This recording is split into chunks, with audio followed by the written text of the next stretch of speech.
proses kehilangan dalam proses produksi. Perkenalkan, nama saya Muhammad Herawadandi. Nama saya Manuela Kimberly. Nama saya Asyifa Zahira. Saya Dina Nurhastia. Saya Nabila Nureni. Saya Raihan Jafar. Kami dari Kelompok 1. Di sini saya akan menjelaskan tentang sisa bahan. Sisa bahan adalah sisa dari proses produksi yang masih memiliki nilai, tetapi nilainya lebih kecil dibandingkan dengan produk utamanya. Contohnya potongan kayu dari pembuatan meja. Jadi, sisa bahan bukan limbah yang tidak memiliki nilai, tapi masih bisa dijual untuk didaur ulang. Perlakuan akuntansi untuk sisa bahan dalam sistem biaya pesanan ada dua. Yang pertama, nilai sisa bahan tidak signifikan atau kecil. Kalau nilai sisa bahan kecil dan tidak terlalu berpengaruh pada total biaya produksi, maka hasil penjualan sisa bahan dicatat sebagai pendapatan lain-lain. Contoh jurnalnya, jika sisa bahan dijual 200 juta, maka jurnalnya kas 200 juta pada pendapatan lain-lain 200 juta. Yang kedua, nilai sisa bahan signifikan. Berarti kalau sisa bahan punya nilai cukup besar dan mempengaruhi biaya produksi tiap pesanan, maka hasil penjualan sisa bahan akan mengurangi biaya pesanan yang terkait. Contohnya, jika pesanan A menghasilkan sisa bahan yang dijual 500.000, maka jurnalnya kas 500.000 pada harga pokok produksi pesanan A 500.000. Jadi, dalam sistem biaya pesanan, perlakuan akuntansi untuk sisa bahan tergantung seberapa besar nilainya. Kalau kecil, masuk pendapatan lain-lain. Jika besar, kurangi biaya pesanan. Di sini saya akan menerangkan tentang akuntansi produk rusak dan produk cacat berdasarkan biaya pesanan. Dalam sistem biaya pesanan atau job order costing, setiap pesanan atau proyek dianggap sebagai satu kesatuan biaya produksi yang terpisah. Selama proses produksi, tentunya terkadang terjadi produk rusak ataupun produk cacat. Keduanya harus dicatat secara akuntansi agar biaya produksi mencerminkan kondisi sebenarnya. Untuk produk rusak ini merupakan produk yang tidak dapat diperbaiki ataupun dijual. Ataupun jika ingin diperbaiki, biaya perbaikannya terlalu mahal. Kemudian produk rusak ini tidak memiliki nilai jual, ataupun jika ingin dijual, pastinya dijual di harga yang sangat rendah. Biasanya produk rusak dibuang ataupun dijual sebagai produk rusak ataupun scrap. Biaya rusak ini bisa dibebankan ke pesanan tertentu atau ke overhead pabrik. Pencatatan akuntansinya yang berdasarkan job order costing, produk rusak ini terbagi menjadi dua, yaitu produk rusak normal dan produk rusak abnormal. Produk rusak normal ini terjadi karena kewajaran dalam proses produksi. Biasanya biayanya dianggap sebagai bagian dari biaya produksi normal. Untuk catatan, jika produk rusak memiliki nilai jual sisa atau scrap, hasil penjualan akan mengurangi biaya produksi ataupun overhead pabrik. Untuk jurnalnya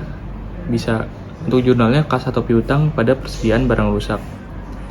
Dan jika produk rusak itu tidak memiliki nilai jual, maka biaya rusaknya bisa dibebankan ke biaya overhead pabrik ataupun pesanan tertentu. Contoh jurnalnya yaitu biaya overhead pabrik pada produk dalam proses. Kemudian ada produk rusak abnormal. Produk rusak abnormal terjadi karena kesalahan atau kelalaian, ataupun bukan hal yang wajar. Produk abnormal ini tidak boleh dibebankan ke biaya produksi, tetapi langsung dicatat ke kerugian pada periode berjalan. Untuk jurnalnya, kerugian produk rusak pada produk dalam proses. Kemudian selanjutnya, produk cacat. Produk cacat merupakan produk yang memiliki cacat tetapi masih dapat diperbaiki ataupun dijual setelah perbaikan. Nilai jualnya, produk ini dapat dijual setelah perbaikan dan biasanya bisa dengan harga normal ataupun biaya yang sedikit lebih rendah. Biasanya produk cacat ini dilakukan perbaikan dengan tambahan biaya-biaya. Kemudian biaya perbaikan ini dibebankan ke pesanan yang sama jika disebabkan oleh pesanan itu. Kemudian produk cacat ini dibedakan menjadi dua, yaitu produk produk cacat normal dan produk cacat abnormal. Produk cacat normal ini dikatakan masih bisa diperbaiki dan biaya perbaikannya dibebankan ke pesanan yang bersangkutan karena masih dalam proses produksi. Untuk jurnalnya, produk dalam proses yang pesanan terkait pada kas, utang, ataupun persediaan bahan. Kemudian produk cacat abnormal. Produk cacat abnormal terjadi karena kesalahan fatal, misalnya kesalahan pada operator, kerusakan pada mesin, ataupun kelalaian dari manajemen. Biaya perbaikan ini tidak dibebankan ke pesanan, tetapi langsung dimasukkan ke akun kerugian produk cacat. Untuk jurnalnya, kerugian produk cacat pada kas, utang, ataupun persediaan bahan. Untuk contoh kasusnya, di sini untuk yang produk rusak. PT Sinar Jaya memproduksi pesanan nomor 105 dan selama proses ditemukan 3 unit produk rusak dengan biaya produksi 300.000. Produk rusak ini masih bisa dijual sebagai scrap dengan harga 50.000. Untuk jurnalnya yaitu kas sebesar 50.000 dan biaya overhead pabrik sebesar 250.000 pada produk dalam proses yaitu pesanan 105 sebesar 300.000. Dalam kasus yang produk cacat ini, PT Sinar Jaya memproduksi pesanan nomor 107 menghasilkan 5 unit produk cacat yang masih bisa diperbaiki dengan biaya perbaikan sebesar 200.000. Untuk jurnalnya yaitu produk dalam proses yaitu pesanan 107 sebesar 200.000 pada kas ataupun utang sebesar 200.000. Di sini saya akan menjelaskan tentang akuntansi untuk sisa bahan. Sisa bahan adalah bahan yang tersisa dari proses produksi yang dapat digunakan kembali atau dijual dalam akuntansi. Perlakuan terhadap sisa bahan penting untuk mengurangi biaya produksi dan mencatat pengaruhnya terhadap laba perusahaan. Perlakuan akuntansi sisa bahan meliputi 2 pendekatan utama. Yang pertama, jika sisa bahan dihasilkan dari pesanan produksi tertentu dan dapat diidentifikasi dengan pesanan tersebut, hasil penjualan sisa bahan dicatat sebagai pengurangan biaya bahan baku pesanan bersangkutan. Jurnal yang dibuat saat penjualan sisa bahan adalah debit kas atau piutang dagang. Kredit barang dalam proses bahan baku. Hasil penjualan juga dicatat dalam kartu harga pokok pesanan sebagai pengurangan biaya bahan baku. Yang kedua, jika sisa pesanan tidak dapat diidentifikasi dengan pesanan tertentu dan bersifat umum dalam proses produksi, hasil penjualan sisa bahan digunakan sebagai pengurangan biaya overhead pabrik. Jurnal pencatatannya adalah debit kas atau piutang dagang. Kredit biaya overhead pabrik. Sisa bahan biasa bisa berasal dari proses produksi yang menyebabkan bahan tidak dipakai lagi secara efektif, bahan yang rusak, atau bahan yang tidak bisa dikembalikan ke pemasok. Perlakuan yang tepat atas sisa bahan membantu perusahaan dalam pengendalian biaya dan perencanaan produksi. Saya akan menjelaskan tentang produk hilang berdasarkan biaya proses akuntansi. Yang pertama ada pengertiannya. Dalam proses produksi, kadang ada barang yang rusak, hilang, atau tidak terjual. Kondisi ini disebut produk hilang. Meskipun hilang, biayanya tetap harus dicatat supaya laporan biaya produksi tetap akurat. Nah, jadi produk hilang itu ada 2. Yang pertama, normal dan abnormal. Nah, produk normal itu kehilangan produk secara wajar. Contohnya itu seperti karena penguapan, potongan bahan, dan lain-lain.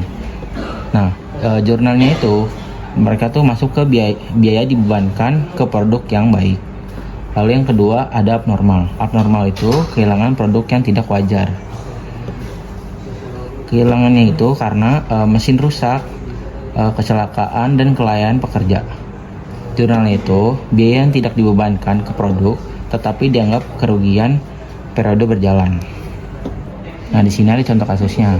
Contoh kasusnya, misal biaya produk total 100 juta, ditemukan produk hilang normal senilai 5 juta, dan produk hilang abnormal senilai 3 juta. Jurnal normal itu debit barang dalam proses pada kredit produk hilang normal. nominalnya 5 juta 5 juta. Dan jurnal abnormalnya itu debit kerugian produk hilang abnormal pada kredit barang dalam proses senilai 3 juta. Kesimpulannya itu, kehilangan barang normal itu masuk ke dalam biaya produksi dan kehilangan barang abnormal itu dicatat sebagai kerugian.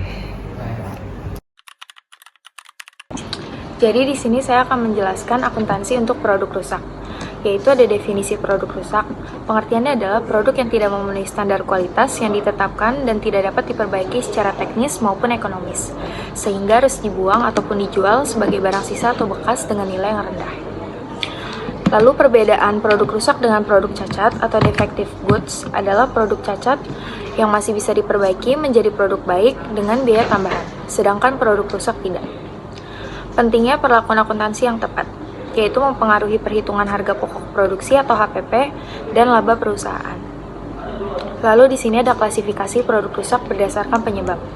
Yang pertama ada penyebab normal atau normal spoilage, yaitu kerusakan yang secara inherent tidak dapat dihindari atau diperkirakan dan merupakan bagian dari proses produksi yang efisien. Contohnya, kerusakan wajar dalam batas toleransi. Perlakuan biaya. Biaya produk rusak normal dibebankan ke harga pokok produk selesai, atau dibebankan ke semua unit yang baik, atau ke biaya overhead pabrik atau BOP sesungguhnya. Lalu ada penyebab abnormal atau abnormal spoilage. Kerusakan yang tidak seharusnya terjadi dalam kondisi operasi normal dan efisien, misalnya karena kelalaian, kesalahan mesin, atau kurangnya pengawasan.